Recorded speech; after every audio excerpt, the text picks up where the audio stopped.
Broadcasting live from Serenity Valley, this is Pop Culture Reference, your one-stop reference for all things pop culture. I'm one of your hosts, Garrett Strother. I'm one of your other hosts, Seamus Connolly. Yeehaw, I'm a cowboy. I'm Ricardo. Yippee yippee. Weirdly concise, but very on theme for today, Ricardo. I love it.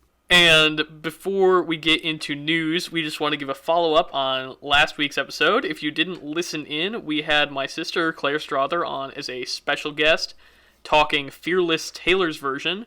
And as per usual, when we have a guest for the pop quiz, the format was a little different, and the stakes were that if she won, she got to tell us a topic that we had to include for the next 4 weeks, so starting with this week. And we have to include the words evermore and folklore naturally into our conversation. So I'm pretty excited to see how we figure out how to work that one in. Yeah, this will be easier than the old 50 Shades trilogy, so you guys gotta come in clutch for that stuff with me this time. But let's go ahead and move on into news, starting with some pretty exciting news, I think, which is we have movement on the Indiana Jones front. Phoebe Waller-Bridge and Mads Mikkelsen have joined the cast of Indiana Jones 5, and it has been confirmed by Lucasfilm that John Williams will be returning to score with his iconic theme. Hell yeah, man. I love Mads Mikkelsen with all my heart, and he's, I can only pray that he's going to be the bad guy in this. Who else would he be? He's very good at being a bad guy, but he also played like a farmer dad in Star Wars, so... Who built the Death Star. I guess he was still with the Empire. Yeah, maybe you're right. Something that we missed, I think that was a really big problem for the bad Indiana Jones movies, which would be 2 and 4, is the fact that they don't really have strong supporting characters. Like, you've got your indie action, and then you've also got the two. Pretty much in Indiana Jones, you've got indie, and then you've got a guy sidekick and the love interest. But then but in the good ones, you also have all of these super lovable, even farther out sidekick characters. Like Marcus stumbling around that Egyptian market. You're just like, I love you, Marcus. You're great. You fill out this world. Exactly. Where is Short Round? Is he in this movie? He better be. Yeah, let's bring back adult Short Round interacting with Mutt Williams, and there you got yourself a Disney Plus show. All I'm saying is, I feel like, even though obviously we want Mads Mikkelsen to be the bad guy, he could be a really strong, supporting character to Indiana Jones. I was just gonna say, he's an older man, usually plays a very distinguished kind of character. He could be like a fellow archaeologist pal or something. I don't know. Phoebe Waller-Bridge just slowly crawling her way to real life Harrison Ford. Well, I really hope that she is less of a damsel than Indiana Jones women tend to be.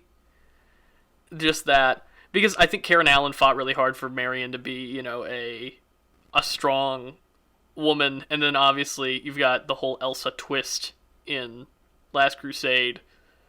But I still think a lot of their role tends to just be be in peril so Indiana Jones can save them. And I think it'd be a little interesting to see, especially now that we've got older Indiana Jones, that maybe she's saving him a little bit. She's just his live-in nurse who's come along for the adventure because he's 85 and shouldn't be outside. Yeah, we're gonna do another time jump to the 70s now. We're gonna have a hippie fight instead of a greaser fight. It'll be great. Or maybe she's the villain. Oh, that would be fun. And Mads Mikkelsen is the nurse. That would be cool. I mean, maybe they could both be the villain. Usually Spielberg has a ideology for Indiana Jones films that there is a evil villain and a champagne villain. And so there's the evil villain who does all the grunt work and the killing and stuff, and then there's the champagne villain who doesn't like to get his hands dirty and isn't really cut out for the violent stuff. He just wants, the money or whatever. Like, he's Belloc. You know, Belloc is the champagne villain, and Tote is the evil villain in Raiders, right? Sure, there's the... Oh, now I'm forgetting his name in Crusade. What is that guy's real name? Did he ever do anything that's not being a Nazi? Because he's got an extreme case of Nazi face. Ronald Lacey. Yeah, I mean, like, he's in stuff, but that is definitely his most famous role. Do you think he's ever played another Nazi? Do you think he got typecast after that? I mean, what would you cast him as? Russian general guy? Gulag? He's in Buckaroo Banzai. Is he a Nazi? He's the president. That doesn't answer the question, Garrett. Boom, political. God. Ha! Take that, the establishment. Oh, God. You know, I love to see John Williams back. Of course, he is one of the most iconic composers of any of my, childhood movie obsessions. So, glad to see him coming back. I know he is done making new stuff for Star Wars, and I don't know how many more Indiana Jones he has in him, but I'm sure he'll bring that fire along with him for this one. No matter if it's his last one or not. Absolutely. And with more casting news, we've got a couple of DC additions. We've got Pilu Asback. I am sure I'm butchering that, especially considering the fact that we've talked about him on this show multiple times. Who's, Euron Greyjoy from Game of Thrones, and another guy with Nazi face, because he's the Nazi from Overlord.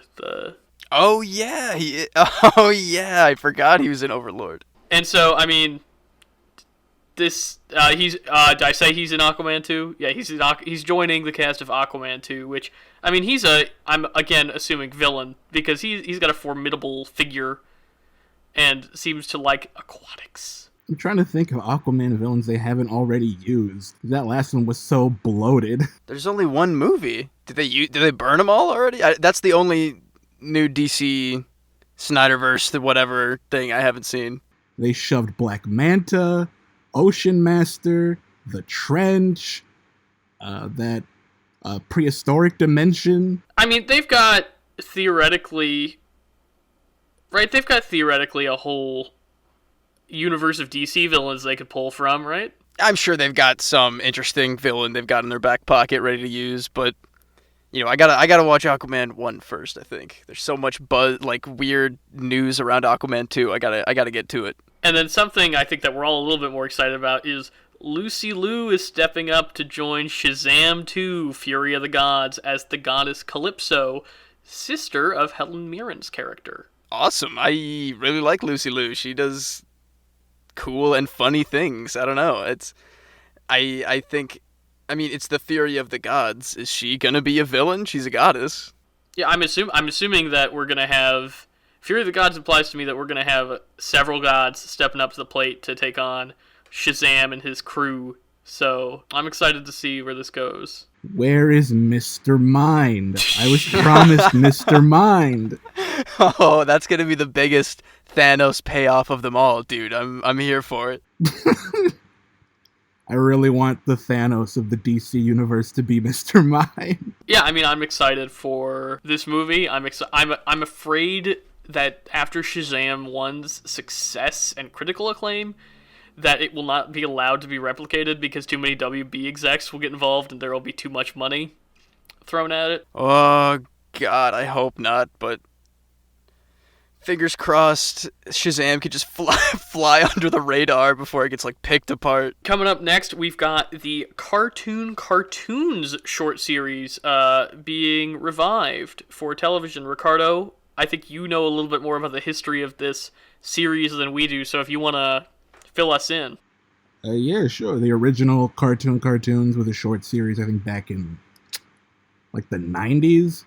And that's where shows like Dexter's Lab, Kids Next Door, Billy and Mandy, that's where those got their start. And this is really cool that they're bringing cartoons back. And they said in their press release thing, it's going to have a focus on diverse voices. And it's like a pilot program, essentially. So we'll get a bunch of new shorts, and the most popular ones, those are the ones that get raised up. It's like, oh, maybe we should make this a full series. This is really cool that they brought this back. Yeah, that is awesome.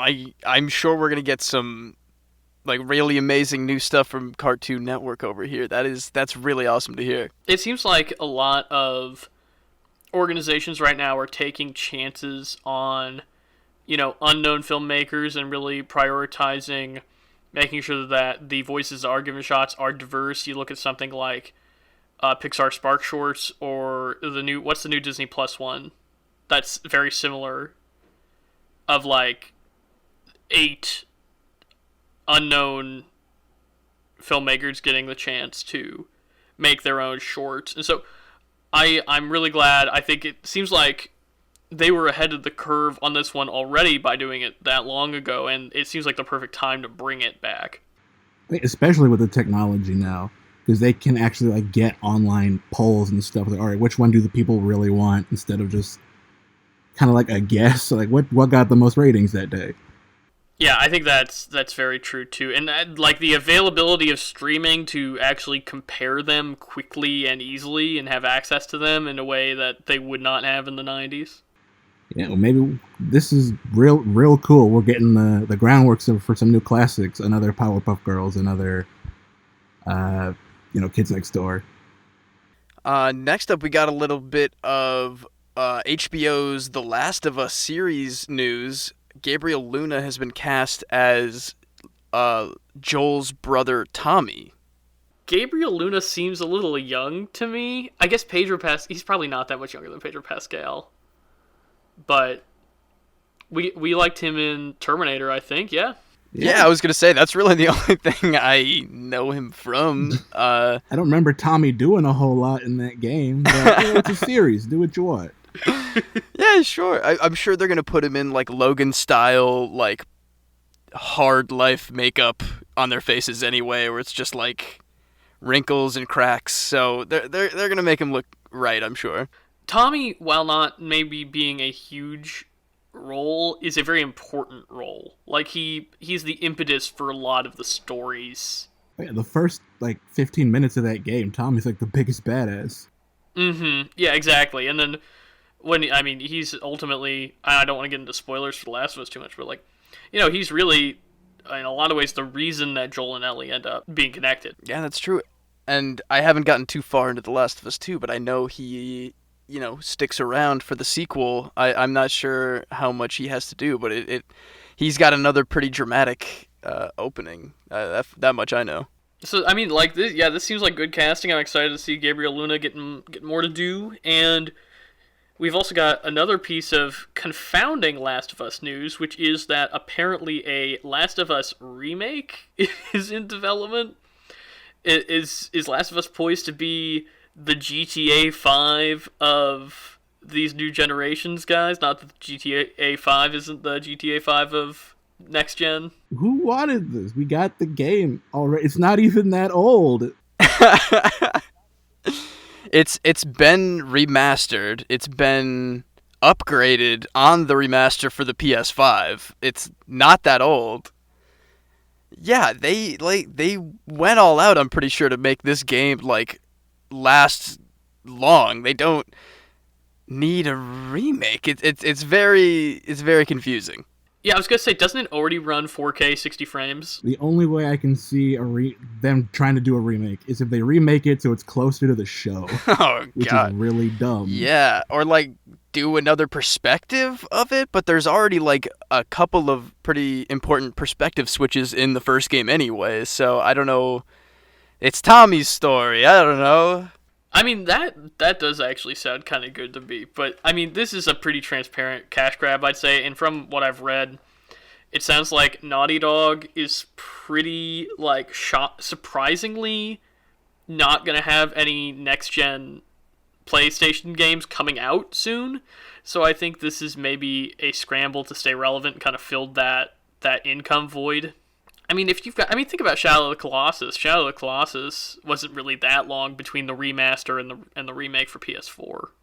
Yeah, but Even then, there was at least a whole generation difference between. I don't know. I go back to like the original remaster runs like perfectly on a next gen system, and that's where I fall flat on it.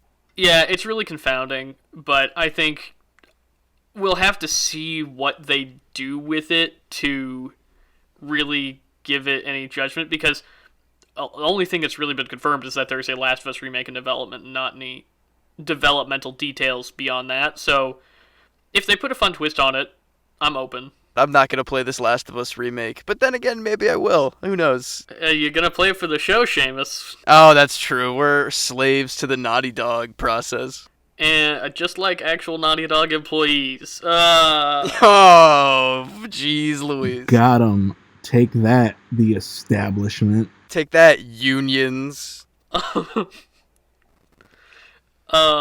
Lastly, we've got finally some resolution to the whole Fyre Festival debacle that went viral a couple years back, and there is a court financial settlement with 277 ticket holders, so those people got some financial compensation, and that's good for them. It's about time. Yeah, God, what a saga. We're gonna get a second documentary someday about like the legal battle of Fyre Festival that I will totally watch. It's such a glorious disaster. Yeah. Like, at no part in the process did this go right. Truly, but I watch those documentaries with just like, I mean, like, I'm horrified, but it's the biggest, like, open-mouthed smile on my face when I watch those people just, like, scrambling for tents. It's the weirdest. I don't know. They're just It's awful. rich and, like, foolhardy, and they were like, yeah, I'll go to this weird island. I don't know. It's Fyre Fest. What's her name with the turtleneck and the blood thing? And Enron. Just like, I'm fascinated by colossal disasters. Well, at least some of these people got something back. Do we know how much they got in financial settlement? Because like I know the whole scam of it was like thousands and thousands of dollars had to be put in to go. So it's $2 million. So that comes out to about $7,220 each. That's pretty good, right? That's pretty good. Should we have gone to Fyre Fest? Oh, I would have done anything to go to Fyre Fest, knowing what I know now. Oh, Seamus is like, I want to have the worst week of my life. oh, it would be the best. It would be like survival stories, man. Speaking of survival stories, let's move on to our main segment, boys. I'm itching to hear your thoughts. Burn the land, boil the sea. You can't take the sky from me. You would not believe your eye if one season of Firefly You got canceled absolute back bastard. in 2002. Oh, the most heartbreaking cover. It started in 2002, you idiot. Oh, you fool. Oh no! We are probably cutting that. We are talking the limited one season, 14 episode cult series Firefly in honor of its new comic being released. Brand new verse, which I have not been able to get my hands on yet, despite no lack of trying, which we'll kind of talk about a little bit in spoilers, I'd say, because even though we're not talking about the movie Serenity today, which serves as the show's finale, we will probably touch a little bit on, what happens in that film. So we're not going to get into spoilers just yet, so we're just going to start out with general thoughts about Firefly, especially because this is Seamus's first time watching. Yeah, man. I absolutely loved it. Honestly, because the first episode is an hour and a half, like, movie premiere, and obviously it was great, and, it takes a couple episodes. I was a little, like, obviously enjoying everything, but then once I got into the groove of everything, I just burned through all 14 of those episodes. I loved it. You got used to all the Chinese and the made up slang. I really wish they told me what they were saying in Chinese, man. It just said like parentheses Chinese every time they would speak, which was getting me. But there's some resources you can find online that translate the Chinese cuss words.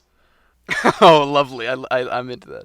I was hoping like the Blu-ray. I know, I I don't know if both of you have it. I know one of you have like a really nice Blu-ray box set for Firefly. I would hope they have some Chinese translations in that. I actually don't know if they do. They have a map of the verse, which is pretty cool. And it breaks down like where the planets are and what solar systems they're in, and it kind of gives you a clearer picture of how the universe is laid out. And it has little character cards that go down into the history and backstory of each character. That's rad. But I don't know if it has anything like that on the special features. I'll have to deep dive on that a little bit more. I am disappointed that the Blu-ray doesn't have the folksy recaps at the beginning of every episode, where either Shepherd Book or Mal gives you like the lowdown on the Firefly world and the events in the story so far. What? I think it's so dumb because I love those. I love them. I like those intros. They cut those from the Blu-ray. Yeah, I'm a fan. Ricardo, what are you thinking about this stuff? Oh yeah, that's where they get their more or less their tagline, right? Find a ship, find a crew, keep flying. Yeah. I just love space, man, and westerns. So combine these two, and I'm just having a grand old time. It really is, I think, the first show or film that I've ever seen that really harnesses the idea of space as the final frontier and taking that like very literally, of it being the frontier and turning it into a western. And there is a real brilliance in that. And we'll probably get to the Joss Whedon conversation in a minute, but I do think that it is worth noting that Joss Whedon, who's that? Who created this series, which is the perfect combination of cowboy and spaceman, man's two great fantasies. That Joss Whedon, of course, is the script doctor who fixed Toy Story. Oh yeah, I definitely remember you saying that about like how he got brought in to do a little doctoring up on when Woody was like a huge jerk in the script. It's weird, none of that rubbed off. Oh god. But once again, the perfect marriage of cowboy and spaceman. So truly, it is like poetry. It rhymes, and I know I already made that joke earlier with you guys, but it wasn't on the air. So Seamus, I'm just dying. I want more thoughts. I want your favorite character. I want your favorite episode. I want to know. You know what? You want to go through kind of character by character a little bit? Seamus, give us a brief, thoughts on each character. Yeah, man, I'm down for that. It's such a classic-y feeling, like Western group of folk. Obviously, Mal Reynolds. How could you do anything but love the man? He's just like a swashbuckler with a code, very, Han Solo-y. Nathan Fillion, you magnificent bastard. Like, he's so great. I feel like I haven't seen him in enough, but I've seen him in this, and I've fallen very fastly in love with him. I'm trying to think, who should I even go to next? I mean... Shepherd Book? How about we could go through that? I love, like, literally the farthest character from Mal. Just like, what's the opposite end of the spectrum here? But legit my, like, favorite character. I loved Shepherd Book. I was gonna, like, I wanted that damn backstory so bad the whole time I was watching. Oh, yeah. Just tease you through the whole thing. The whole time, how does a preacher know so much about crap? You'll have to tell us one day. He's like, maybe, and then... Maybe in season 2, dear boy. The tragedy of Shepherd Book's storyline. Well, I'll loan you the comic sometime, Seamus, that gives you the answers. Oh, please. I would love that. Kaylee, I loved her. She was like... so happy-go-lucky. What is she, Seamus? What is she? Who is she? What's her deal? Kaylee? Oh, she's the engine operator. There's a word for that. Mechanic. Yeah, she's the mechanic of the ship, and she is just like, I don't know, like bubbly in the perfect way that doesn't quite annoy me that sometimes extra bubbly characters would, but she's just so sweet all the time. I love her. We got is it Tate? What are their last names? The brother and sister. The Tams. Tams, not Tates. Yeah, Simon and the other one. River, of course, very specific name. I love Alan Tudyk in literally everything he's in, and he's definitely up there for one of my favorite characters. He's just the perfect comic relief kind of guy in that position. Alan Tudyk stays working, man. He really does. Yeah, I don't want to get... Nope, never mind. I'm not even going to go there yet about his character. Wake is his name? Wash is his name, and I need to... I was even saying today, like, I want to rewatch the series already, because I'm sure there's a ton that I missed, like, apparently most of the character names. I would say it really takes, like, 3 watch-throughs to understand the depth of the storytelling and how interconnected everything is and everything that's going on in the background of that world. Because it is so wholly conceived from the first episode. God, man, what I wouldn't do for... And I know I'm about, like, 30 years too late here, but what I wouldn't do for another season of Firefly, man. God. Well, in spoilers, I'll break down some of the stuff that they were looking at doing. But real quick, okay, you've got a couple more crew members to... Yeah, let's talk about Wash's other half. Yes, I love their relationship. What's her name again in this show? Zoe. I love Zoe, and I love her and Wash's marital relationship. I think it is something that maybe could have been played out super long if they decided to, but like from the jump, they're like very loving, and I like that a lot. And Zoe's like a huge badass, and I love her just in general alone. Inara... She is totally elegant and wonderful, and I love that she can, obviously go up toe-to-toe with Mal. That actress was in Gotham, and she was great in Gotham, too. Had to bring it up at least once, might come up again later. Is that everybody in the crew? My boy... Jane... The man they call Jane. Dude, I love Jane. He's such a bastard and everything. I really thought a lot worse stuff was going to happen to him by the end of Firefly, but... Oh, man, I thought he's not like a Baldwin, is he? No, he's not like a Baldwin, even though you would not be the first person to make that mistake. Okay. Alright, just making sure before I go off on that whole Baldwin thing. But, yeah, he's a delight and the worst, and, I also, again, wish I got more of him, but, here we are. I'm trying to think where we even go.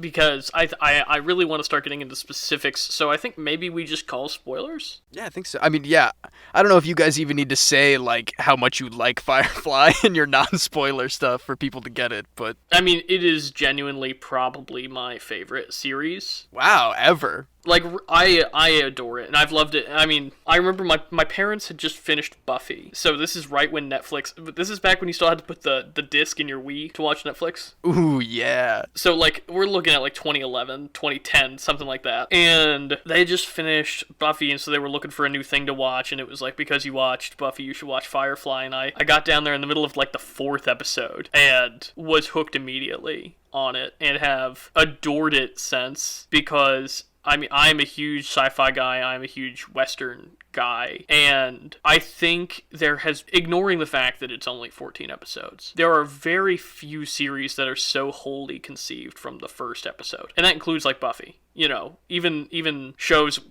that share a lot of the same writers and the same producers and stuff are not as well conceived as this show. Like, it's a really special moment in pop culture history, and that I think that's ignoring its cult legacy. Even I think it's just really good writing and really good character work. Very much so. Yeah, which makes it one of the biggest fumbles in television history. They got canceled because Fox couldn't figure out how to promote it. It's not only because we'll get into that that's going to be our pop culture references. The incredibly frustrating perfect storm of Firefly just getting absolutely tanked. Because if this show had been conceived 3 or 4 years later, even, I think it would have been lost. Like, it would have been the big thing. Man, well, I'm about ready to burst here. Do you want to jump in? Yeah, let's do spoilers. So, okay, favorite episode. Seamus, hit me. Oh, God. Okay, favorite episode. Favorite episode. I really do like the Janestown one. I think when I think when Jane gets to have a lot of fun on screen, there's a lot of colorful stuff that gets to happen. I really like the stuff with Saffron, the Mal's wife. I think that was those are a lot of fun. I really I liked when she came up that second time because I wasn't expecting to see any reoccurring characters really in one season. But yeah, I get surprised a lot. The ending to Janestown in particular, I really like. Which part? Oh, his big speech about like him being a hero, or do you mean like his conversation with Mal at the end? Yeah, his conversation with Mal, just that, because we don't get a lot of moments of self-reflection with Jane. I just thought that was really interesting for that character, just having to come to terms with what happened in front of him and not fully understanding why it did. And I think that episode specifically, a lot of people consider that episode like the filler episode, which is weird because it really is only focused on the development of one character as opposed to, bigger events where the crew is in more peril and stuff in other episodes. But I think really, especially when you look at it as a whole piece, including Serenity, which I don't want to get into too much, I think that's the one that has the best summation of the show's themes of community and faith, and that faith isn't religious. That faith is the ability to believe in something so holy that you can devote yourself to it, whether that is your crew or the independence or God or, marriage or Jane. Right, yeah. And that is those are such the subplots in that episode where you have River and Book in this really weird Beckett play of a subplot where she's like deconstructing his Bible. Oh yeah. And he's got his big Albert Einstein hair going on. Love that. And then you've got, of course, what starts out as just a really funny, weird plot of Janestown, where Jane's a staple of this small town of Canton's folklore. Oh, got him.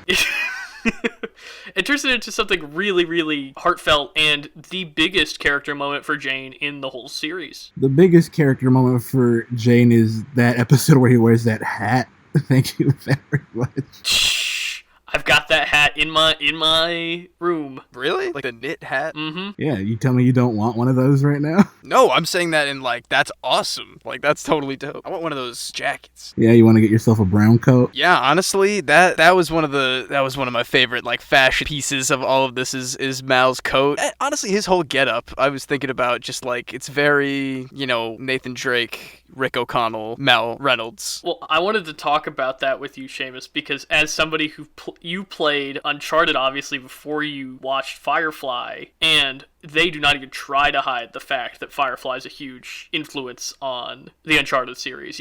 From Greg Edmondson doing the score for Firefly and then later doing the Uncharted series, and the fact that the character is named after and very clearly modeled after Nathan Fillion. And am I crazy, or didn't Nathan Fillion star in that unofficial Uncharted fan film? Yeah, he did. Yeah, I totally felt that residually, and like even at the time, my base knowledge of like what Firefly was for sure. And I think even like the themes tie in really well. It's on a deeper level too, of the idea of these characters bonding together through action, which is like a core tenet of the Uncharted series, is like you're on this adventure. It's a solo player game, but you're on this adventure with other characters. And Firefly is all about putting together weird combinations of characters to be put into peril and bond together and rely on each other. I'm a big sucker for the found family trope, so I really enjoyed this. One of my favorite lines is actually between Simon and Mal, where he's like, "You came back, you rescued me, but you don't even like me. You're part of my crew. Why are we still talking about this?" Yeah, it wasn't even an option in his head to leave him behind. And the Doctor grows on everybody a little bit, even Jane. I like that guy a lot. I think he was wonderful, and I really thought that was the guy from the Hunger Games with the weird facial hair, and it is very much not that same guy. It is really not. Those are two different guys, but I can see that now. Since we watched that hour and a half long pilot together like 4 years ago, I've been like, oh wow, yeah, that guy grew up to be in Hunger Games.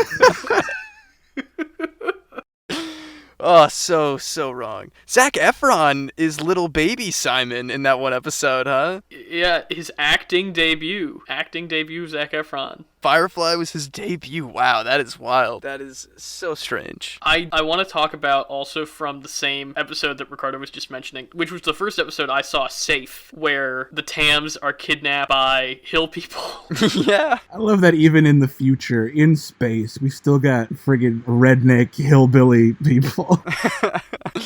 Oh, that's so many planets. And they're convinced that River's psychic abilities make her a witch with Erica Tazel. She plays Rachel on Justified. And she's convinced that River's a witch, so they're going to burn her at the stake. And I remember, like, that was one of the first scenes I saw of Firefly. And then, of course, you get the wonderful reveal of the crew coming in to save them. And they're like, the girl's a witch. And Mal goes, yeah, but she's our witch. Ooh, the best. Ah. The big damn heroes moment. Yes, that is the big damn heroes moment. Ain't we just? Man, oh, I loved it. Loved it. You reminded me about the last episode of the series. I guess we're jumping all over the place, huh? Yeah, of course, for sure. Yeah, let's talk. You want to talk about objects in space? The insane. I was so ready. I was 100% accepting that River was now the ship. I didn't even question it. I was just like, oh yeah, all right, she's psychic and she assimilated with the ship. That's how they were going to play it going forward if they got a second season. I'm here for it. That creepy assassin guy that I would have loved if he wasn't continually threatening to, like, violate Kaylee. Oh. He would have been great if he didn't do that. Yeah, early. I think that is the episode that I'm the most torn on in general, especially in light of everything that has happened with Joss Whedon. Oh yeah, that definitely paints a lot of that writing in a different light then, huh? Because I think that, other than the pilot, is the one that he was the most directly involved in, because he didn't write and direct most of this series. He wrote and directed the pilot, and he wrote and directed the last episode, and I think he wrote and directed maybe one more in between them. So basically, I just think that one's a really weird situation where... Hold on one second. I'm checking. I want to see about Joss Whedon and how many he did. Speaking of the last episode, I watched this way back when in high school, and this was back when it was on Netflix, so I wasn't really keeping track of what episode I was on. So once Objects in Space ended, I was like, wait, what, that's it? No, there has to be more. There was time now. So he also wrote The Message, which is the one with the dead body that's not really dead, and oh yeah, the old war buddy who wakes up. And he directed The Train Job. So he's not really attached to most of this series as directly as I think a lot of people give him credit for. So I guess this is as good a time as any to do this, because Buffy and Firefly often get painted as like Joss Whedon shows, and while they were obviously conceived and written partially by Joss Whedon, both of those shows succeeded because they had absolutely astounding writers' rooms full of super, super talented writers that then went on to do crazy, like, their own projects that were super popular and good. So you've got, like, Tim Minear, who wrote and directed more episodes of the show than Joss Whedon did, who worked on Chicago Code and American Horror Story and 911. Yeah, I think he created the 911 shows, like 911 and 911 Lone Star. Yeah. Yeah, I know what you're talking about. Jane Espenson, who wrote several of these episodes and also wrote lots of Buffy, who went on to create Warehouse 13 and worked on a bunch of other super good series. Like, I think she worked on Dexter, maybe? Oh, okay. And definitely worked on, like, Game of Thrones and Battlestar Galactica and Jessica Jones. So, I mean, Drew Greenberg, who also worked on Dexter and Warehouse 13. You've got Thomas Wright, I think, did an episode of the show. Just, like, I mean, I could do literally all day how many amazing people were working behind the scenes of this show, and Buffy, to boot, which is not what this show is about. But I do think that a lot of people unjustly put a lot of credit on Joss Whedon, which I've always had a problem with, but especially now that so much has come to light about the nature of Joss Whedon's on-set behavior on on a lot of his projects, I think it's especially important for us to talk about the fact that there were so many other really talented and really good professional people working on these things. Yeah, definitely. I'm a very new and I'm a big fan of Firefly now, and I'm coming in at a pretty rough time to be like a new Firefly fan, especially because of, what you're saying is there is all this credit that's put on him. I think he also wrote and directed Serenity, the movie, yeah. I think, which is like the last big thing that Firefly ever did as well. But I think there is so much talent on here. I saw Tim Minear, is how you say that? I saw his name more times than I could even count. I started like really noticing that for sure, and I hope that doesn't bog this incredible series down too much to be associated the way it is. And I think Tim Minear honestly does the best parts of Firefly. My personal favorite episode is Out of Gas. I think that is just the best. That's the one where it's like the time cuts, they keep cutting back to, yes, I loved that one, where he's trying to get the engine part in and they keep cutting to him like running out of air, right?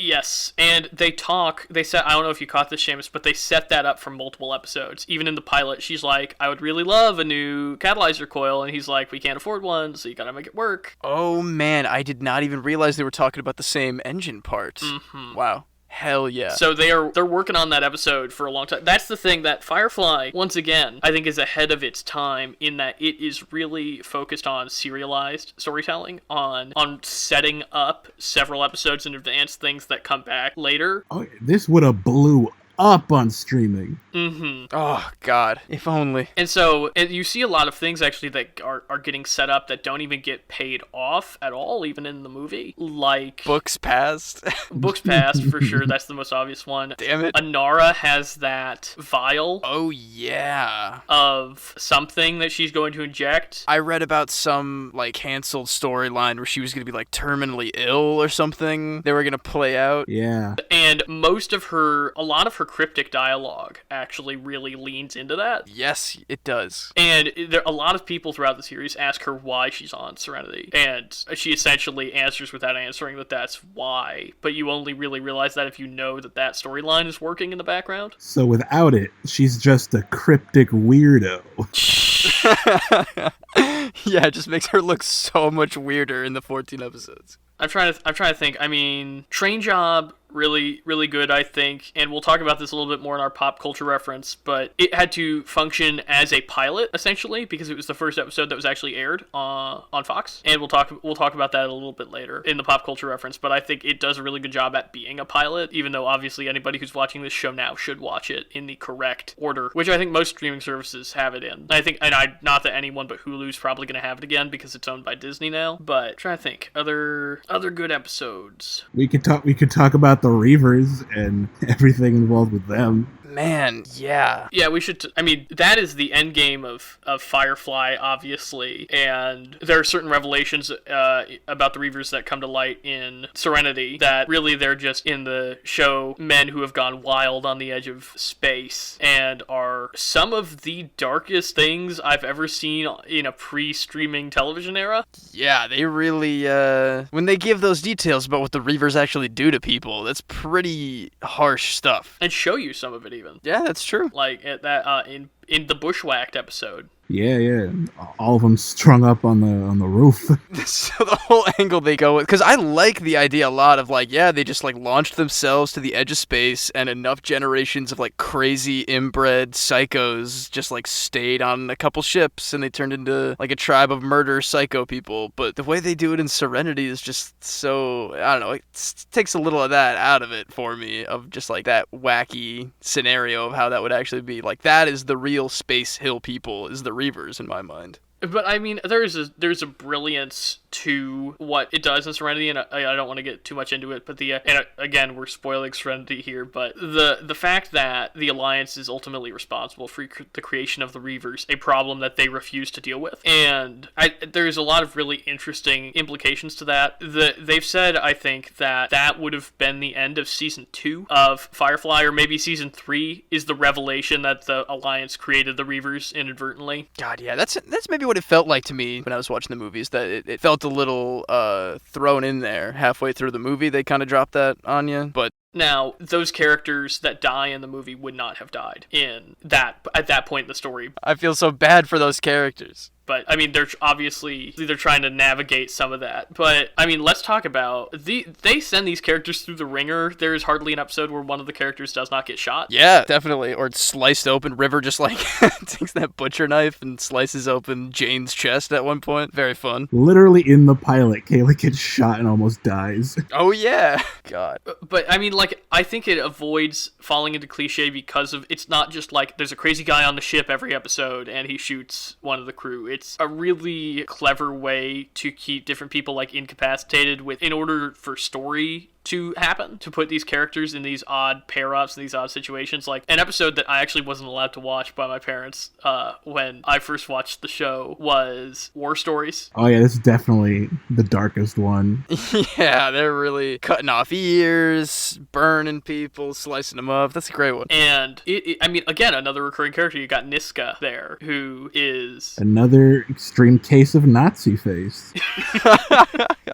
God. And so, I mean, I think that is a terrific episode. All the characters that initially seem relatively one-dimensional have at least one episode where they show themselves outside of the role that they're usually in the series. So Jane, who's this tough, morally ambiguous guy, gets Janestown, where he learns a big lesson about selflessness and the consequences for his actions. And Wash, who is normally designated as the comic relief character, he goes through the most out of anybody but Mal or River in this show, I'd say. Yeah, he has to like be physically tortured at the same time wrestle with his emotional insecurities with his wife and his captain. But I mean, the scene of them arguing and trying to keep each other riled up enough to stay alive is the exact right balance of super terrifying, heartbreaking, and kind of funny. Yeah, definitely. Oh man, that is even I was getting a little, I don't know, I was turning away a little bit. They were really going after him there, but I thought that all of the dialogue when they're just like being brutalized was gold. And the fact that Zoe doesn't even hesitate to choose Wash. Oh yeah, is beautiful. And I mean, like, that's also an episode where we get to learn a lot more about Shepherd Book and the fact the Bible's fuzzy on the subject of kneecaps. Oh yeah. Oh, there should have been a Shepherd Book show, I'm telling you. Goram, I'm telling you. Hey, there you go, Seamus. You're getting it now. I've got all this slang stuck in my head now. It's all rotten and gorams and shinies and inexplicable Chinese. Yeah, exactly. I'll be saying all these catchphrases forevermore if I really think about it, you know? Hey. Are you happy, Claire? Are you happy? That's the only way I can think of putting it in. You already took folklore. I think and like sing to myself the Fruity Oaty Bar song from Serenity also constantly. Do you really? I really do. Not to quickly, I just want to quickly touch on Serenity. Who was the guy that played Mr. Universe? Why is he so familiar? Oh, David Krumholtz? Bernard the Elf? There it is. That's it. Another thing I want to talk about this show is the fact that while I think it does, like, obviously it has decent African-American representation, it has multiple characters who are confirmed to be queer, but, I mean, we already talked about the fact that it has a lot of Chinese influence and there are no Asian characters, and the only two Jewish characters in the entirety of the universe are like Judas allegories who immediately turn on the crew to the point where, I mean, David Krumholtz is given 30 silver. Yeah, oh god. For giving up Mal to the operative in Serenity. So that's not great. Yeah, not quite. Definitely not. I don't know. There's a whole damn verse they could have pulled from, I feel like, of very interesting characters from every background, but it was 2002. What a truly horrible time to be alive. Oh man, even like I laughed at the Shepherd Book's like big hair thing, but also like just laughing at a black gentleman's curly hair is a little weird. I don't know. Yeah. Again, it's like some of the stuff is a little bit easier to be like, okay, fine, but a lot of it is, again, especially in light of the whole Joss Whedon controversy, a little uncomfy. And it sucks because this show is so good and everybody involved with it cared about it so much. Well, I'm going to be rewatching this on the regular, I think, and trying my best to just enjoy it for the just amazing space western that it is. It's definitely going to push me to finally watch Cowboy Bebop as well, because I can only imagine it is almost entirely inspired by that anime from the 90s. They're very similar. Yeah, I can imagine. Cowboy Bebop is a lot sadder. Oh, okay. Just because it infuses a lot of noir stuff too, so you get some really heavy themes for certain episodes. Well, I imagine we'll be talking about the comic whenever we can get our hands on it in some capacity. We've been talking about maybe doing some YouTube exclusives for that. And we will be back to talk about Serenity, I imagine, as well, because I mean, I know we'll talk about it, Seamus, before we do it on air, but I am really excited to talk about it with you guys. Yeah, I mean, real quick, Disney owns FX, right? They own Fox as an entirety, including FX, yeah. Okay, so they own Fox, they own FX. They put Timothy Olyphant in The Mandalorian, and they own Firefly, so that means they own Nathan Fillion. They could put him in The Mandalorian. They just got to get all their cowboy actors together and put him where they need to be. It's a crossover, man. Maybe The Mandalorian bumps into, the Firefly. Bumps into Serenity. Yes! I always thought the Razor Crest looked awesome, but then it kind of looks, with those twin side engines, kind of looks like Serenity a little bit to me. I mean, the cultural impact of this show cannot really be understated, I think, or cannot really be overstated, I think. Yeah, no Firefly, no Mandalorian for sure. Mandalorian is Dave Filoni specifically, I think, is super influenced by Firefly, not only on the Mandalorian, but Rebels. I mean, Rebels is Firefly for kids. Oh, yes. Yes. Yeah, this show has such a strong cult following to this day for a reason. And that's the perfect setup, Ricardo, for our pop culture reference coming up right next. So for today's pop culture reference, we're going to be having a conversation about Firefly's history and cult status, and also talking a little bit more about our friend Joss Whedon. Not our friend. Because... No, not our friend. Personal friend of the show, Joss Whedon, ladies and gentlemen. He's here. Oh, no. But, so basically, Firefly, the inception of Firefly came after Joss Whedon read a book called The Killer Angels, which, if neither of you have read, is astounding. It is a book about the Battle of Gettysburg, where perspective shifts every chapter between people on both sides of the conflict. And so you've got, generals all the way down to foot soldiers who are going to get their heads blown off by cannonballs, And so he became fascinated by the idea of, what it would be like to just live in a world where you lost a war for your independence. And that's kind of where the idea of Firefly was born. And I do want to talk about, that's always been an interesting, oh, that is a really good book, and I could kind of see how that would get you thinking. But I do want to say, it seems to me that Joss Whedon does have some racial issues, and now it makes me just a little bit more uneasy, the fact that the brown coats are so tied to the Confederacy, and very intentionally tied to the Confederacy. Some might say directly inspired by. That's what he got out of that book. You know who was the real heroes of that book? The Confederacy.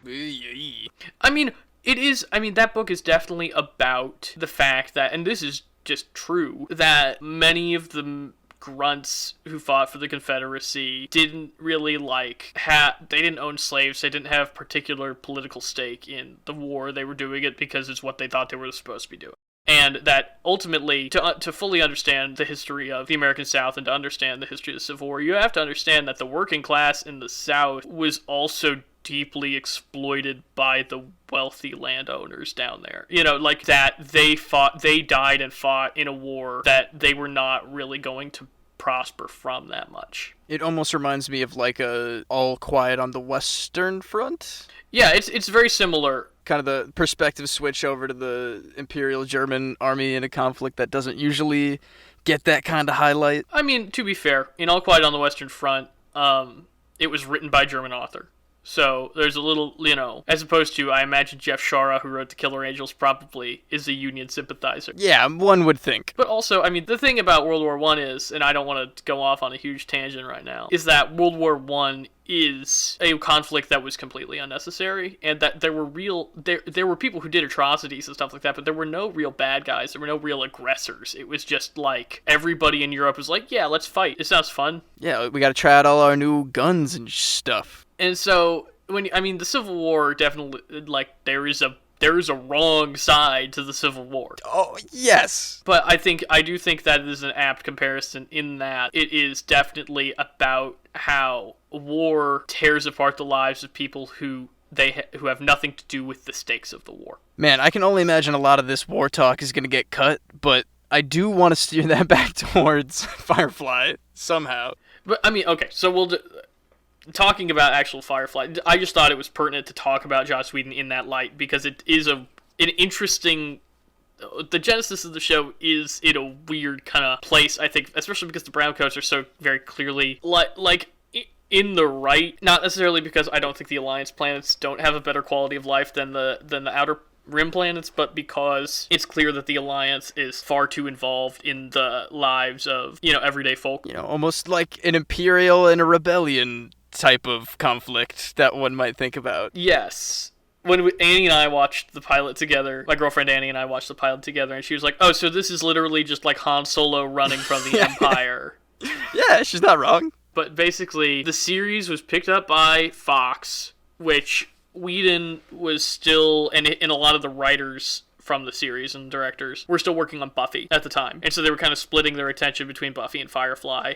And Mal Reynolds was actually written for Nicholas Brendon, who played Xander, one of the main characters on Buffy, but because he was still on Buffy, he couldn't do Mal, which it's really hard to picture him playing. Yeah, is he a Nathan Fillion type, or would that have just been a whole different show?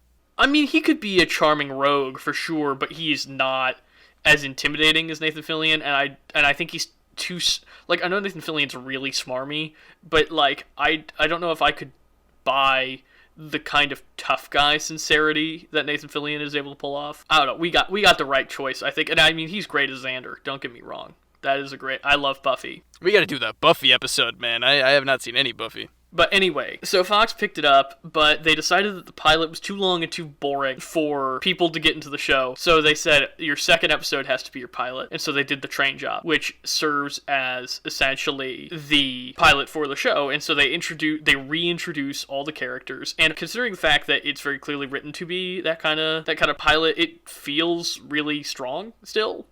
Like, it doesn't feel rushed or crammed. I think it's probably the most, like, problem of the week. Like, that's definitely, like, a Mandalorian episode where he has to rob a train. Anyway, so they aired it completely out of order of the originally intended run. And there are things that happen before, like, events that very clearly build on each other, but because TV shows weren't really being written like that yet, Fox didn't care. They're just like, people will watch whatever's on. So they just aired it super out of order. The pilot, Serenity, was, I think, the last episode that they aired, actually. Oh, why? That is so the worst. And then they didn't air 3 of the episodes. They didn't air Heart of Gold, Trash, or The Message. Why? Was it just like the content didn't meet the standards, or what? They canceled them, and they didn't want to air any more Firefly, so they just didn't. Wow, awful. Which is especially surprising to me, because I feel like Trash is definitely more what the network was looking for, where it's like fun, heisty times more than a lot of the episodes are. Yeah, that was super, like, job of the week fun heist stuff. And if you said they're out of order, that episode doesn't make a whole lot of sense unless you've seen Our Mrs. Reynolds. Yeah, that's true. But I mean, Our Mrs. Reynolds was the 3rd episode aired. So that entire situation is rough. Not to mention the fact that Fox really, really did not know how to market, as Ricardo said earlier, the series, because they were trying to frame it as some kind of, like, quippy action shoot 'em up, which, I mean, there are quips and there is action, but it's a much darker tone than what the network really wanted, and that is a big part of the reason that it was canceled, is because they told them to tone down the violence, and they wouldn't. Ridiculous. There's barely any like they shoot guns that are like laser sounds, man. Like it's gonna just be like a puff of smoke or whatever. There's some stabbings and slicings and the like, but like most of the gun violence is like very Star Warsy. Unrelated, but I really like that in the future guns still look like revolvers even though they shoot lasers. The Mandalorian, anyone? Most of the guns are guns, though, in this show. Yeah, but like there was one episode, I think it was like the second or third one, where there's a gunfight and there's not even like gun effects, it's just the noise. Which really threw me, but like after a while it does just start looking like a regular gun that's making a future-y gun noise. Like as far as I know, nobody like bleeds ever unless they're like cut on. I mean, they get stabbed and shot. I mean, Kaylee's surgery is pretty graphic in the pilot. Oh wait, no, I guess they do bleed when they get shot too, because there's the doctor gets shot at one point. Kaylee gets like shot in the gut. Yeah, you know what? Never mind. I'm stupid. I do kind of understand that the violence was pretty intense for audiences at the time who were not used to seeing that kind of violence on network television. But so it was basically a combination of the fact that it was aired out of order, it was marketed poorly. It wasn't what the network wanted it to be, and I have also heard reports that there was a young hotshot executive that wanted to show he was, like, not messing around by canceling stuff. And so, all of it was this kind of perfect storm in getting Firefly canceled. And, again, I said it earlier that if this show had come out 3 years later, I think it would have been huge. I would have been lost, I think, in a lot of ways. Yeah, that's what execs tend to do. Because it's happened way too many times that it's become kind of like a trope where like, they'll bring in a new exec because there was a company switch around, and for whatever reason, because he didn't make it and he wasn't under supervision of it, cancel everything. It's my turn now. Everything I make is going to be a hit. Oh, God, and then there we have the tragedy of Firefly. I know there were a couple like mail-in campaign, like fan campaigns to get it like picked up again for a second season or to like get picked up by another network, but you know, didn't really have the power of what like a hashtag can do now, like with what the Snyder Cut can do, and it just kind of fizzled out until was it like 3 years later in 2005 when Serenity came out? I don't know if that had anything to do with the fan campaigns or if they just were... I mean, it did a lot, definitely. And, I mean, I know the cast and Joss Whedon and the writers and like, basically everybody involved with the show was like, I'm not going to give up on this show. And there was a lot of fan campaigning, and they really are the reason that the movie got made, and that just doesn't happen. It happens a little bit more now, but especially back before the internet was big enough to really enact change like that. Fan campaigns did not save canceled TV shows, especially ones that only 11 episodes aired of. Hashtag restore the verse. Also the fact that the DVD sets sold super well of Firefly, understandably so, and I think a lot of people would loan them to friends. I mean, my Firefly set R.A. Kyle has had for 4 years, so shout out R.A. Kyle. You can cut that, Ricardo. No, it's the only way you're gonna get it back is if he listens to this. Oh, that's good. But, I mean, yeah, Universal took the chance on making this movie, and you can definitely tell, I would say, that it is trying to both service as a finale for the series and also it bring in audiences who have no idea what this is. Yeah, that's a problem a lot of movies based on TV shows have, where that is what they have, because it is a movie, it's a bigger budget, so they gotta appeal to more people. It's a very tough balancing act to do. You know, try to bring in new people while also catering to, you know, your core fan base. And we'll get into this more when we cover Serenity, I'd say. But, I mean, for the most part, I do think it does a good job. That there are definitely some issues with the film that are caused by the fact that they're trying to appeal to other people. But, yeah, I mean, that's basically the end of the story. It's continued on in comic books and a couple of novels that I think...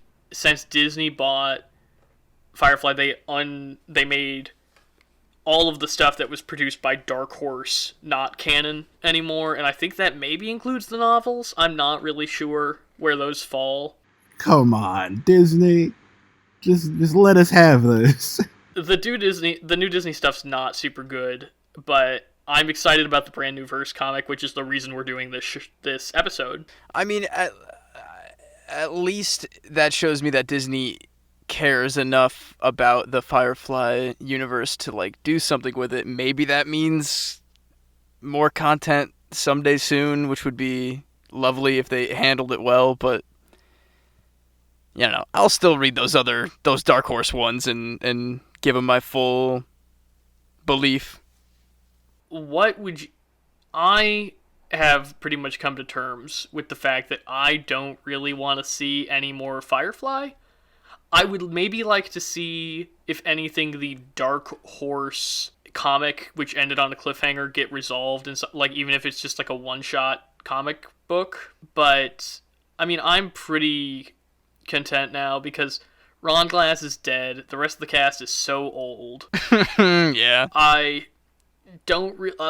love the show. I love it so much, and I do wish there was more, but I just don't see a way that I would really enjoy it being revived by Disney, which I'm sure it will. So I would love to hear how you guys would kind of take that. Well, I think before you might have mentioned, is one of those Dark Horse comics like a Shepherd book origin story? It is. It's like a one-shot Shepherd book origin. Oh man, because there's my wish list series, is a young Shepherd series that ends when he meets the crew of Serenity. It's like his whole whatever. I assume he was some badass criminal mastermind before he turned to religion, but something like that. Or, you know, that video game, or just a whole different crew of people in the same universe would be interesting. But, you know, that's a lot of different stuff. Ricardo, what about you? I agree with you. Video game, like not just a crappy mobile game, but like a AAA big budget video game. Because like you said, they're all kind of older now. With video games, you kind of age them down. You can place it wherever you want in the timeline. Or I could even see like what's that one game, EVE Online, where it's just like super massive scale spaceship travel stuff. I could see something like that where it's like very focused on like the ship and traveling on the ship and stuff. I don't know.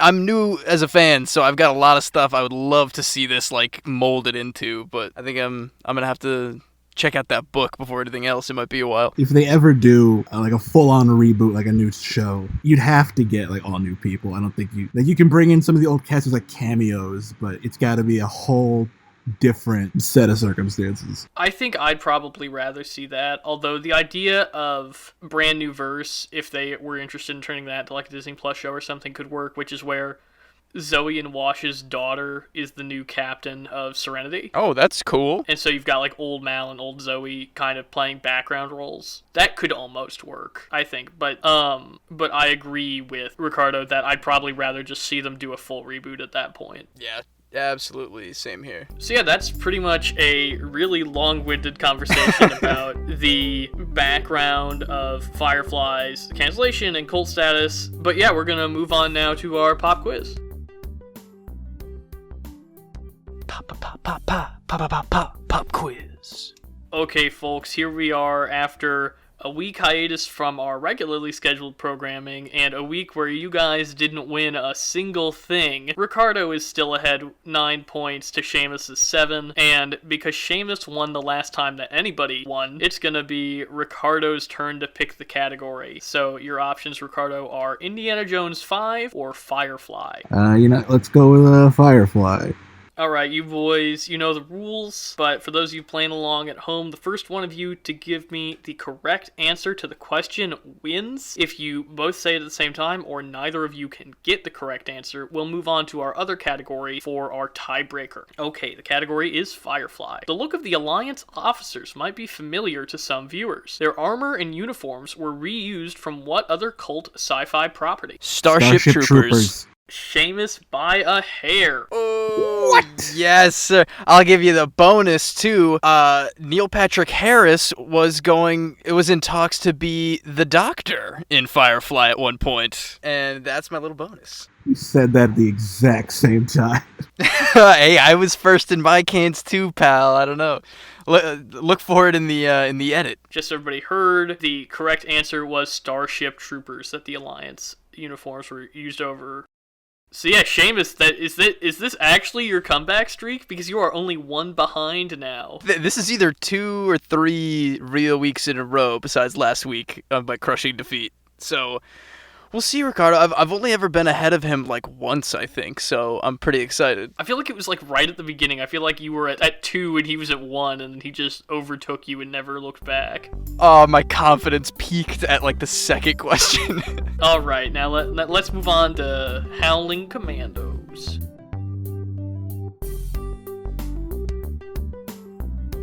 Now it's time for Howling Commandos, where we break down our weekly episode of Falcon and the Winter Soldier. We got a doozy this week, fellas. I'm very excited. Yeah, as always, full spoilers. Oh yes, full spoilers. My God, there's so much that happens in this one. There's so much drama.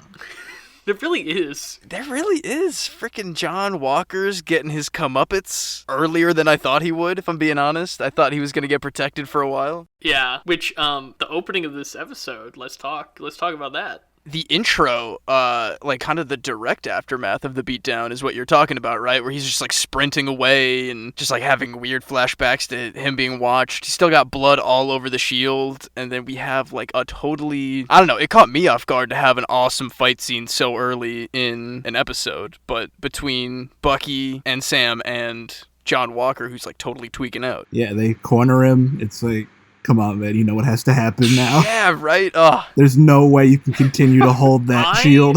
I was not, to be honest, super impressed with that fight sequence, because it was a lot of Walker gets one of them on the ground, is about to smash the shield into them, and then the other one saves their partner. Yeah, he does.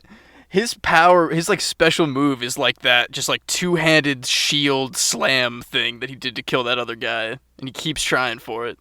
So I thought this fight went on a little bit too long, but I did like the emotion. I thought Sebastian Stan did a really good job this episode. Oh, definitely. And you could see actually the pain of him having to fight somebody that looks like Captain America. Man, yeah, he's doing work in this series, just between like all those like flashbacks to Wakanda and the stuff he's coming out with, like in this episode when he's talking about Steve's notebook and his own, hang-ups with trying to come to terms with a lot of the stuff he's done.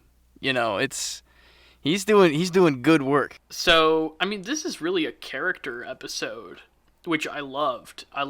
Once again, there was not a lot of action after that first sequence, and it's mostly let's fix up a boat. Oh man, we get 2 montages this episode, guys. 2 montages. Yeah, a lot of boat play this episode. I love the boat stuff. The boat stuff's wonderful. We break Walker's arm in the first 10 minutes, and then the rest is boats. His jokes about, like, why don't you use your metal arm? Wow, I'm right-handed. I don't often think about it. Love it. This is the kind of episode I want all the time. I loved it. I was going to say, Walker is such a compelling villain, antagonist, whatever you want to call him. His freak out at the hearing, oh, that was so good. Mm-hmm. Oh man, I heard those words and I was thinking about Isaiah, who we get another very interesting scene with this episode, but like everything he was saying about like I am what you made me and I'm being punished for what you told me to do, basically. It's we're definitely hovering around that theme a lot on this series, and it's pretty harsh when it comes down to it, but I agree, Ricardo, that speech he gives at the hearing is something powerful.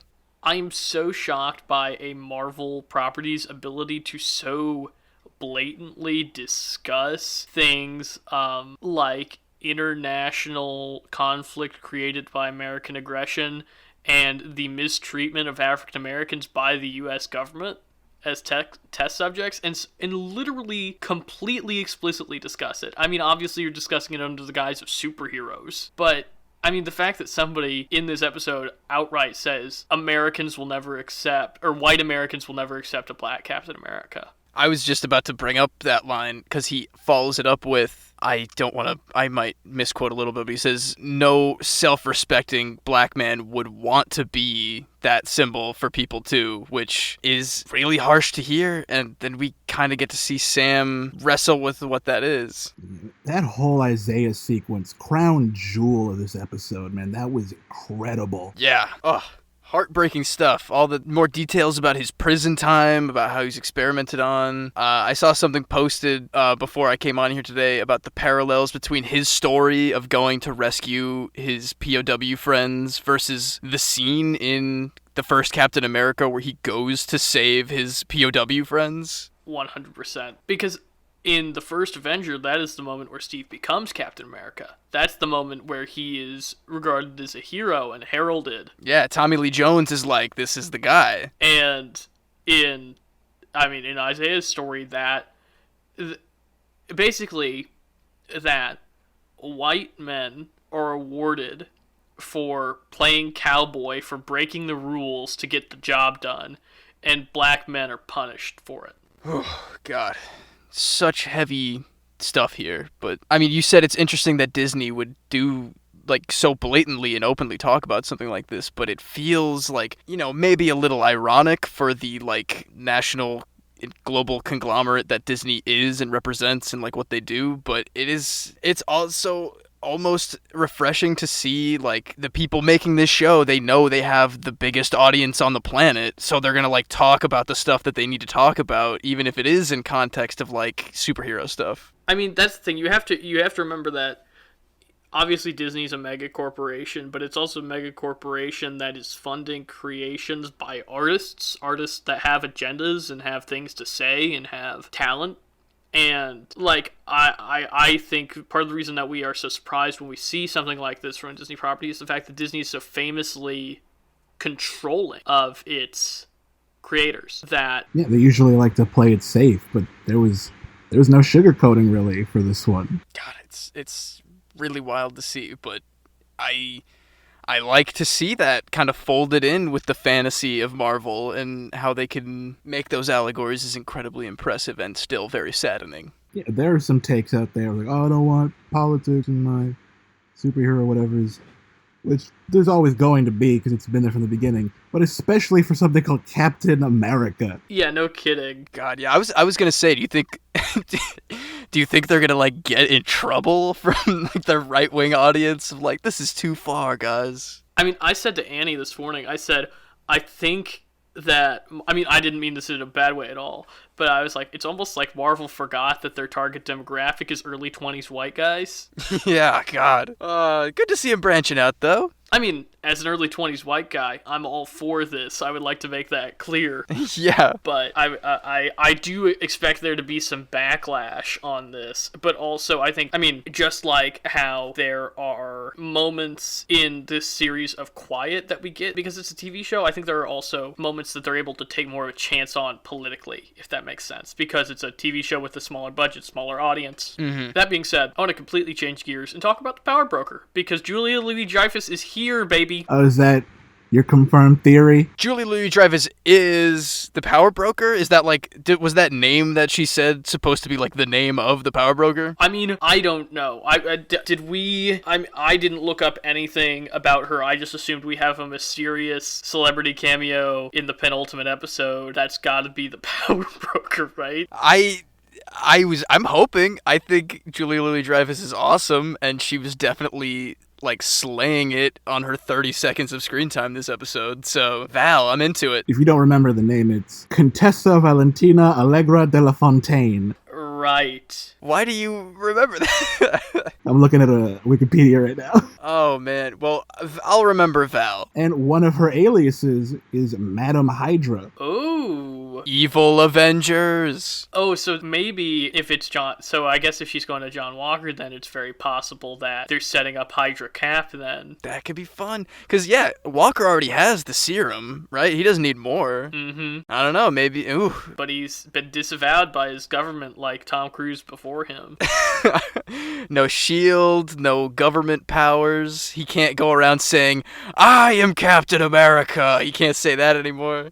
But he still is, bro. That's the thing. Oh yeah, after credits scene, y'all. Let's talk. Wait, was there? Oh, yeah. Wait, did you not get my text? No, I didn't get your text. Oh, no. My man, sir. Wait, you responded to it. What are you doing? Did you? Pretty sure you did. I don't know. Okay, fill me in. I'm so sorry. Yeah, in true WandaVision fashion, the last 2 episodes, it seems, are always going to have some after credits goodies, and we get a little John Walker DIY project that looks real janky. What's he making? Ricardo? Oh, baby. He's doing a 5-minute craft version of the Shield. He's making his own. Oh, no. It's like made out of like iron discs. It's like gonna break immediately as soon as he tries to use it, is what I'm thinking. It's just made of regular metal. It's spray painted. Yeah, it's looking janky, but I mean, maybe if Julia Louis-Dreyfus gives it a little extra charge, maybe that'll help him out. A vibranium upgrade. Yeah. I checked the group chat, Seamus. There is no text. What? But I will be sure to check it out right after we're done here. John Walker can't stop ripping people off, because that after credit scene starts with like a blank screen and the hammer banging, just like Tony Stark. Oh, I was gonna say, like, it very much felt like, you know, John Walker built this in a cave with a box of scraps.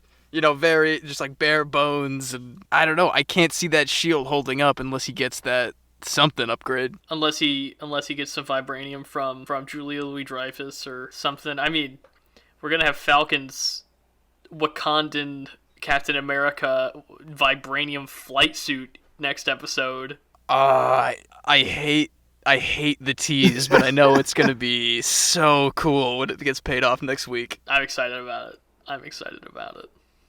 Oh yeah, John Walker rips Falcon's wings off. Yeah, oh man. Rips his wings off when he's doing cool stuff. I like all the Falcon's fighting moves. I think he's very cool, but they figured out how to make him a compelling, like, not since Winter Soldier has he had a compelling fight style, but they're like, wait, what if we did a good job with this? And then oh man, they're actually friends in this episode now too, which felt so good. They're like still kind of busting each other's balls a little bit, like we're acquaintances who used to have a friend in common or whatever, but they're like smiling. Bucky gets a night's sleep without nightmares on the couch at Sam's family's house. They're playing catch, dude. Yeah, he lets him stay with him. Bucky's trying to smash Sam's sister. Yeah. I think more just to screw with him. Wait, whose name is Sarah, which is Steve's mom's name. Oh my goodness. Which I hadn't thought about until I heard Bucky say it. Well, that's settled. Bucky is going to be Sam's brother-in-law by the end of this. Oh man. Just also, we don't have to touch on it for long, but I liked Sam's Captain America training montage. I thought that was real dope. Oh yeah, gave me Creed vibes with the whole slow-mo running. Totally. Hell yeah. Very much feels like he's earning his inevitable captain whatever title, or whatever he takes the mantle of, because I assume, you know, he gave his wings to Torres. Torres is going to do his thing. I don't remember what he's called, but... it's just the Falcon. He's setting up a new Falcon. Oh, oh, cool. All right, yeah, sure. Well, he's got if he's got the wings, that makes a lot of sense. So yeah, with the speech and the big talk with Isaiah about how like Captain America specifically would be like a messed up title to take. Like maybe Sam is gonna go with something else. I don't know what that would be. U.S. agent. Here we. Oh my God. Oh no. Oh man. I like Torres in it. I think probably, I might be wrong, he's literally the only Latino in these movies who's not Michael Pena. Yes. That is I can't think of anybody else. Jeez. That's garbage. Like, finally someone in a kind of a hero role who's not just, I'm your bumbling sidekick and I got a van. Hey, watch what you say about my man Luis, Ricardo. Haven't you ever heard that theory that Luis is actually the big Ant-Man during the Endgame fight? You never heard that? No. Yeah, there's something about how they show giant Ant-Man, and then the next cut away is to like regular-sized Ant-Man. And they're like, well, who's the big one, you know? And it's got to be Michael Pena. Imagine if they'd had Luis driving the van. Oh, in hell. The end of Endgame. We should be writing for Marvel. What are you doing, Disney? With that, I think we're gonna move on to our rec center. Real quick, just Zemo, just because I like talking about Zemo. Oh shoot, Zemo, yeah. Oh my God, Zemo's going back to the raft. You know, he's getting not what I thought the Wakandans were gonna do to him, if I'm being honest. I expected a straight up execution. But that's also not how the Wakandans roll, to be fair. Like, T'Challa's very like, nobody needs to die that doesn't have to die. Yeah, that's fair. He's gonna break out of the raft. Come on, that's ridiculous. Oh yeah, sure. I mean, everybody breaks out of the raft literally all the time. It's the least secure prison in the Marvel Cinematic Universe, but... Yeah. The idea of the raft, I think, would be so much cooler in this universe if they had more villains that weren't just straight up dead. Yeah, that's true. Yeah, I mean, Justin Hammer, the Mandarin. Oh, he's coming back. That's right. The Thinker, or no, not the Thinker, the leader, Mr. Mind. Like, the idea of Zemo going to the raft on paper, if it was full of more villains, it'd be really cool. Like, maybe that's where he establishes the Thunderbolts, and that he gets like a big gang breakout, and we got all these villains from previous movies. Well, you know, we've got one episode. I bet it's gonna be the after credits scene. It's gonna be like Tombs from Spider-Man, and I don't know what his deal is with Venom or anything, but I forgot that he was still walking around. Yeah, he was in like. Wait, no, but he's out of prison in the Morbius trailer. Ah, Jesus. I don't know. They'll do something fun. I feel like they're setting up for, like, Zemo's going to the raft, but that's a dumb place to keep him because he'll break out. I feel like it's going to be a ploy in some way. I do like the idea that Zemo is just so dangerous that he doesn't break out through, like, a brute strength or because he has any particular amount of health. He's just, like, smart as hell and super slick. Mm-hmm. It's like, I've always liked the idea of, like, characters who essentially treat the world like a big Rube Goldberg machine. Yeah. And just have, it's like a chess game where it's just probability of, like, what's gonna happen if I do this. And that's how Zemo seems to be playing in this show. Yeah, that breakout sequence from the German prison where he's just, like, walking in perfect pace, opening the door for the riot guard, just, like, slipping past real quiet, like, it's real good. Alright, but let's move on to the rec center, boys. Now it's time to Save the Rec Center, where we bring you our weekly recommendations. What do you guys got? Well, in light of one of my new favorite series that only got one season, it really did remind me of one of my old favorites. It's a British TV series, only got one season, really breaks my heart. Snuffbox, if you've ever heard of it, and I doubt you have, but it was like a dark comedy mix between a sketch show and a sitcom about two executioner hangmen in modern day London. Whoa. Jesus. It's super bonkers. It's all goofy garbage. It's like the funniest, weirdest stuff. Matt Berry is one of the stars if you're a big fan of the What We Do in the Shadows show. Laszlo. Exactly. He's a treat. Also with Rich Fulcher. He is just another absolute treasure. He does a lot of voice work and stuff, but he was also like pretty big on English television as an American actor. So, you know, I got one season in like 2006. It's all gold, but it's all lost to time. So, shout out to my Uncle Matt who showed me this ages ago and just corrupted my young mind. What about you, Ricardo? What do you got this week?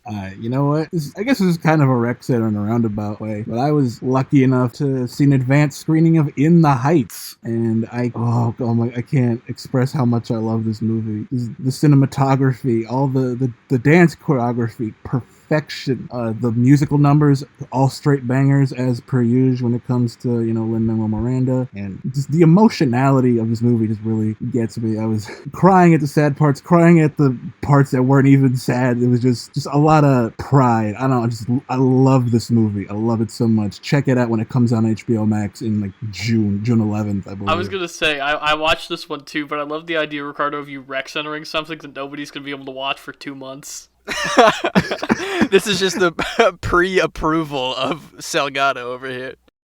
Yeah, I just wanted to talk about it. Garrett, you're the only other person I know that's seen it. So real quick, you want to just general thoughts, not to distract from your rec center, outstanding. Just, I mean, John M. Chu is a really, really brilliant director who I think this is the first straight musical that I've seen use on-screen graphics in such a new and exciting way. It's like, what if you applied the theory of Scott Pilgrim graphics to musical numbers in a traditional musical, which I think is just insane.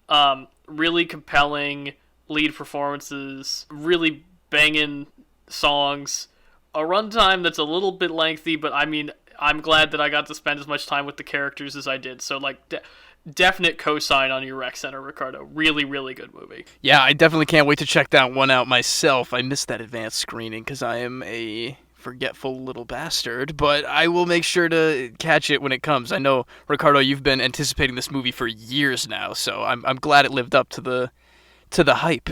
Garrett, I think you're gonna close us out here, buddy. What do you got? Well, how could I not recommend the Dark Horse Firefly comics? If you are a fan of Firefly and Serenity, I really, really advise you to check out those Dark Horse comics, because they close up a lot of the gaps that the TV show left unanswered, including, as I mentioned to Seamus earlier, the Shepherd's Tale, which goes into Shepherd Book's backstory, but also has several comics set between the show and the movie, meaning that you get to see a little bit more of those discrepancies in the world and the characters sewn up and feel a little bit more natural. And I mean, I definitely will be loaning them to you boys when we're all back in person so that you can talk about them with me. But I think they're genuinely really well written, and I can hear those voices of the actors saying the lines of the characters. Like, I think they're really impressively adapted, considering the fact that most of the comics are not written by people that wrote for the show. The one is written by Patton Oswalt, so...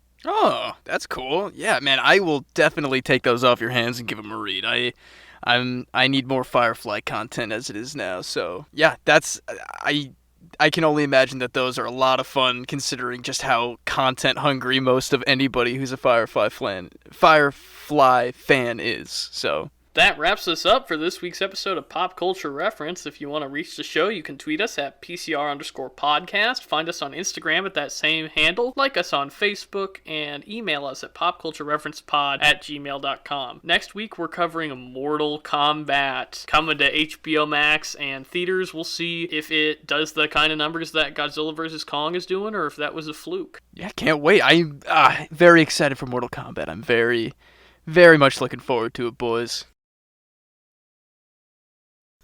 You can take my leg, boil the sea, but you can't take the sky from me. Fade out on this, Ricardo.